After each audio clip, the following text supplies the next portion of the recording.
আসসালামু আলাইকুম সুপ্রিয় দর্শক, ভোটার আইডি কার্ডের স্থান পরিবর্তন করুন খুব সহজেই। তবে জাতীয় পরিচয়পত্র বা ভোটার আইডি কার্ড ট্রান্সফার করতে কি কি কাগজপত্র লাগবে এবং কিভাবে আবেদন ফর্ম সংগ্রহ করবেন এবং কোথায় আবেদন ফর্ম সহ প্রয়োজনীয় কাগজপত্র জমা দিবেন, এ টু জেড বিস্তারিত তথ্য জানিয়ে দেওয়া হবে আজ ভিডিওতে। সম্পূর্ণ ভিডিওটি দেখার অনুরোধ রইল, তাহলে আপনি বুঝতে পারবেন জাতীয় পরিচয়পত্র বা ভোটার আইডি কার্ড ট্রান্সফার কিভাবে করবেন এবং কি কি কাগজপত্র প্রয়োজন হবে।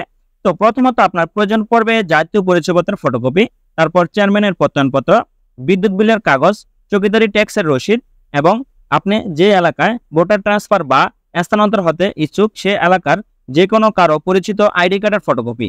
তো আশা করি এই সকল প্রয়োজনীয় কাগজপত্র হলে আপনি ভোটার ট্রান্সফার করতে পারবেন। তো এখন আপনাদেরকে জানিয়ে দেওয়া হবে ফর্মটি কোথা থেকে সংগ্রহ করবেন। বাংলাদেশ নির্বাচন কমিশন ওয়েবসাইট থেকে আপনি ফর্ম 13 সংগ্রহ করবেন। তো দেখতে পাচ্ছেন এখানে একটি ফর্ম 13, এক ভোটার এলাকা হতে অন্য ভোটার এলাকায় ভোটার স্থানান্তর আবেদন ফর্ম। তো এই ফর্মটি পূরণ করতে হবে আপনার সুন্দরভাবে এবং স্পষ্টভাবে এবং সঠিক তথ্য দিয়ে। দেখতে পাচ্ছেন প্রাপক উপজেলা বা থানা নির্বাচন অফিসার, উপজেলা বা থানা। তো আপনি যে এলাকায় ভোটার ট্রান্সফার হতে চান সেই এলাকায় উপজেলা বা থানার নির্বাচন অফিসে আপনার ফর্মটি জমা দিতে হবে। তাহলে অবশ্যই এখানে সেই এলাকার উপজেলা বা থানার নাম লিখতে হবে, তারপর জেলার নাম লিখতে হবে। এক নম্বর দেখতে পাচ্ছেন আবেদনকারীর নাম, যার ভোটার আইডি কার্ড বা জাতীয় পরিচয়পত্র ট্রান্সফার করতে চান তার আবেদনকারীর নামটা আইডি কার্ড দেখে লিখতে হবে। তারপর জাতীয় পরিচয়পত্র এনআইডি নম্বরটি লিখে দিতে হবে। তো নিচে দেখতে পাচ্ছেন জাতীয় পরিচয়পত্রের ছায়ালিপি সংযুক্ত করতে হবে আবেদনপত্রের সাথে অবশ্যই। তারপর জাতীয় পরিচয়পত্র দেখে জন্ম তারিখটি লিপিবদ্ধ করতে হবে। 4 নম্বরে দেখতে পাচ্ছেন বর্তমান তালিকাভুক্তি সংক্রান্ত তথ্যাদি। আপনি বর্তমান যে এলাকায় ভোটার বা যে এলাকায় আপনি ভোট দিতেছেন সেই এলাকার ভোটার নম্বর আপনার লিখতে হবে। তারপর ভোটার এলাকার নাম লিখতে হবে, ভোটার এলাকার নম্বর লিখতে হবে, উপজেলা বা থানা বা জেলার নাম লিখতে হবে, গ্রাম রাস্তার নাম ও নম্বর, বাসা বা হোল্ডিং নম্বর থাকলে লিখবেন। তো বর্তমানে আপনার জাতীয় পরিচয়পত্রে যে তথ্যগুলো দেওয়া আছে তো সেই তথ্য সঠিকভাবে আপনার এখানে লিপিবদ্ধ করতে হবে। 5 নম্বর দেখতে পাচ্ছেন যে এলাকায় স্থানান্তর হতে ইচ্ছুক। তো এই 5 নম্বর ক্রমিকের তথ্যটা খুবই গুরুত্বপূর্ণ এবং খুবই একটি ইম্পর্টেন্ট তথ্য এখানে আপনার পূরণ করতে হবে। তো আপনি যে এলাকায় ভোটার স্থানান্তর বা ভোটার ট্রান্সফার বা ভোটার পরিবর্তন হতে ইচ্ছুক সে এলাকার জেলার নাম লিখতে হবে, তারপর উপজেলা বা থানার নাম লিখতে হবে, সিটি কর্পোরেশন বা পৌরসভা বা ইউনিয়ন ওয়ার্ড বা ক্যান্টনমেন্ট বোর্ডের নাম লিখতে হবে, ওয়ার্ড নম্বর লিখতে হবে, ভোটার এলাকার নাম লিপিবদ্ধ করতে হবে, ভোটার এলাকার নম্বর সংগ্রহ করে লিখতে হবে, গ্রাম রাস্তার নাম ও নম্বর লিখতে হবে, বাসা বা হোল্ডিং নম্বর লিখতে হবে, মোবাইল নম্বর লিখতে হবে, ডাকঘর লিখতে হবে, তারপর পোস্ট কোডটি এখানে আপনার লিখে দিতে হবে। তো আপনি যে এলাকায় ভোটার স্থানান্তর হতে চান সে এলাকার পরিচিত কারো একটি জাতীয় পরিচয়পত্রের ফটোকপি নিয়ে সেখান থেকে সঠিক তথ্য দিয়ে আপনার এই ফর্মটি ফিল আপ করতে হবে। তারপর ক্রমিক 6 দেখতে পাচ্ছেন 5 নম্বর ক্রমিকে বর্ণিত ঠিকানায় যে সময় হইতে অবস্থান করিতেছেন। তো আপনি যেহেতু যে এলাকায় বর্তমান ভোটার স্থানান্তর করতে ইচ্ছুক সে এলাকায় আপনি কতদিন যাবত বা কোন অবস্থানে আপনি সেখানে বসবাস করতেছেন সেটা এখানে লিখে দিতে হবে।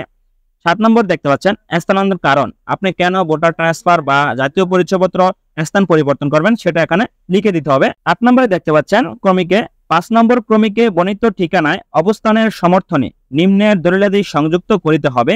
তো আপনি 5 নম্বরে যে তথ্যটা ফিল আপ করছেন যে এলাকায় আপনি ভোটার হতে ইচ্ছুক সেই তথ্য অনুযায়ী আপনাকে ডকুমেন্টস এখানে আপনার জমা দিতে হবে। যেমন প্রথম শ্রেণীর কর্মকর্তা অথবা ক্যান্টনমেন্ট বোর্ডের এক্সিকিউটিভ অফিসার অথবা সিটি কর্পোরেশন বা পৌরসভার মেয়র বা ওয়ার্ড কাউন্সিলর অথবা ইউনিয়ন পরিষদ চেয়ারম্যান কর্তৃক প্রদত্ত প্রত্যয়নপত্র প্রয়োজন হবে আপনার জাতীয় পরিচয়পত্র ট্রান্সফারের ক্ষেত্রে। তারপর ইউটিলিটি বিলের অনুলিপি প্রয়োজন হবে, যেটা আগে বলেছিলাম সেটা হলো বিদ্যুৎ বিলের কাগজ প্রয়োজন হবে। তারপর বাড়ি ভাড়ার রসিদ, তারপর আপনার চৌকিদারি কর রসিদ, পৌর কর রসিদ অন্যান্য। তো গ্রাম অঞ্চল হলে অবশ্যই চৌকিদারি ট্যাক্সের রসিদ প্রয়োজন হবে, আর শহর এলাকা হলে অবশ্যই আপনার বাড়ি ভাড়ার রসিদ বা পৌর কর রসিদ প্রয়োজন হবে। এবং অবশ্যই যার জাতীয় পরিচয়পত্র আপনার ট্রান্সফার করবেন তার অবশ্যই আইডি কার্ডের ফটোকপি প্রয়োজন হবে। এবং যে গ্রামে আপনি ভোটার ট্রান্সফার বা স্থান পরিবর্তন করতে চান সে এলাকার সুপরিচিত যে কোনো কারো একজনের জাতীয় পরিচয়পত্র ফটোকপি। তো এই সকল প্রয়োজনীয় কাগজপত্র প্রয়োজন হবে। তো তারপর দেখতে পাচ্ছেন আবেদনকারীর স্বাক্ষর বা টিপসই, এখানে আবেদনকারীর নাম বা স্বাক্ষর লিখতে হবে। তারপর দেখতে পাচ্ছেন আবেদনকারীকে শনাক্তকারীর স্বাক্ষর। তো এটা সবচেয়ে ইম্পর্টেন্ট একটি বিষয়, সেটা হলো আপনি যে এলাকায় ভোটার ট্রান্সফার হতে ইচ্ছুক সেই এলাকার মেম্বার বা চেয়ারম্যান বা পৌরসভার ওয়ার্ড কাউন্সিলর, তো তার শনাক্তকারীর স্বাক্ষর, তারপর নাম, তার জাতীয় পরিচয়পত্র নম্বর এবং ঠিকানা। তবে অবশ্যই তার সিলটা এখানে আপনার বসাতে হবে। তো যে শনাক্তকারী তার অবশ্যই সিল স্বাক্ষর এবং জাতীয় পরিচয়পত্র ঠিকানা সঠিকভাবে এখানে আপনার লিপিবদ্ধ করতে হবে। তারপর দেখতে পাচ্ছেন কেবলমাত্র অফিসের ব্যবহারের জন্য, এটা আর আপনার কোনো প্রয়োজন করার কোনো দরকার নেই। তো এই সকল প্রয়োজনীয় কাগজপত্র আপনার যে এলাকায় ভোটার স্থানান্তর হতে চান সেই এলাকার উপজেলা নির্বাচন অফিসে প্রয়োজনীয় কাগজপত্র জমা দিবেন। তো জমা দেওয়ার পর অবশ্যই কিছুদিন পর আপনার মোবাইল ফোনে SMS আসবে আপনার জাতীয় পরিচয়পত্র বা ভোটার আইডি কার্ডটা ট্রান্সফার হয়েছে কিনা। যদি হয়ে থাকে তাহলে অবশ্যই আপনি সেটা অনলাইন থেকে একটি সার্ভার কপি সংগ্রহ করতে পারবেন। তো আপনারা সকলে অবগত আছেন যে এক এলাকা হতে অন্য এলাকায় ভোটার ট্রান্সফার বা স্থানান্তর বা পরিবর্তনের ক্ষেত্রে জাতীয় পরিচয়পত্র বিতরণ করা হয় না। তো আপনার স্থান পরিবর্তনের ক্ষেত্রে জাতীয় পরিচয়পত্র সেক্ষেত্রে অবশ্যই আপনার অনলাইন কপি সংগ্রহ করতে পারবেন নির্বাচন কমিশনার ওয়েবসাইট থেকে, বা সরাসরি নির্বাচন কমিশনার অফিসে গিয়ে সেখান থেকে আপনি একটি অনলাইন কপি বা সার্ভার কপি সংগ্রহ করতে পারবেন। তো জাতীয় পরিচয়পত্রের মূল কপি পেতে হলে তাহলে অবশ্যই আপনাকে অনলাইন সার্ভারে প্রবেশ করে আপনার সেখানে রি-ইস্যুর জন্য আবেদন করতে হবে, তাহলে আপনি মূল কপিটি পেয়ে যাবেন। তো আশা করি বুঝতে পারছেন। যারা আমার চ্যানেলে নতুন তারা অবশ্যই আমার চ্যানেলটি সাবস্ক্রাইব করবেন, এবং যারা ভিডিওটি ফেসবুক পেজে দেখছেন তারা অবশ্যই পেজটি ফলো করবেন। সো ধন্যবাদ সকলকে, আল্লাহ হাফেজ।